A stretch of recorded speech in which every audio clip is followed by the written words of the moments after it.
उज्जैन के कालों के काल महाकाल बाबा के मंदिर में प्रतिदिन भस्म से आरती होती है। भस्म को शिवजी का वस्त्रम माना जाता है।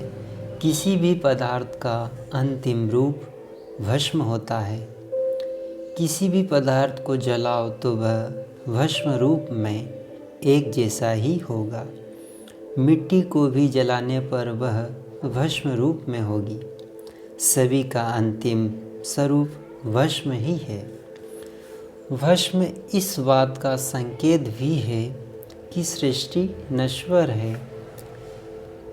भगवान शिव जी भस्म धारण करके सभी को यही बताना चाहते हैं कि इस देह का अंतिम सत्य यही है। आओ जानते हैं भस्म आरती के 12 रहस्य। महाकाल की 6 बार आरती होती है, जिसमें सबसे खास मानी जाती है भस्म आरती। सबसे पहले भस्म आरती, फिर दूसरी आरती में भगवान शिव का दंत्योदक का स्वरूप दिया जाता है। तीसरी आरती में शिवलिंग को हनुमान जी का रूप दिया जाता है। चौथी आरती में भगवान शिव को शेषनाग अवतार देखने को मिलता है। पांचवी आरती में भगवान को दूल्हे का रूप दिया जाता है और फिर छठी आरती शयन आरती होती है। इसमें शिव खुद के स्वरूप में होते हैं। भस्म आरती ब्रह्म मुहूर्त में 4 बजे होती है।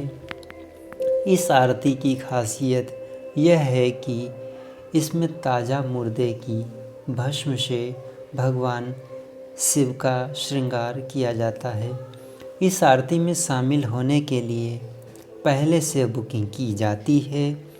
इस आरती में महिलाओं के लिए साड़ी पहनना जरूरी है। जिस समय शिवलिंग पर भस्म चढ़ती है उस समय महिलाओं को घूंघट करने को कहा जाता है। मान्यता है कि उस समय भगवान शिव निराकार स्वरूप में होते हैं और इस रूप के दर्शन महिला नहीं कर सकती। पुरुषों को भी इस आरती को देखने के लिए केवल धोती पहननी पड़ती है। वह भी साफ सच होना चाहिए और सूती हो तो और उत्तम। पुरुष इस आरती को केवल देख सकते हैं और करने का केवल अधिकार मंदिर के पुजारियों को होता है। प्राचीन मान्यताओं के अनुसार दुष्यंत नामक के एक राक्षस की वजह से उज्जैन में आतंक था।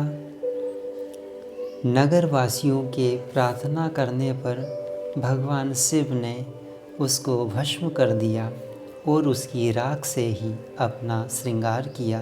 तत्पश्चात गांव वाले के आग्रह पर शिव जी वहीं पर महाकाल के रूप में बस गए। इसी वजह से इस मंदिर का नाम महाकालेश्वर रख दिया गया और शिवलिंग की भस्म से आरती की जाने लगी।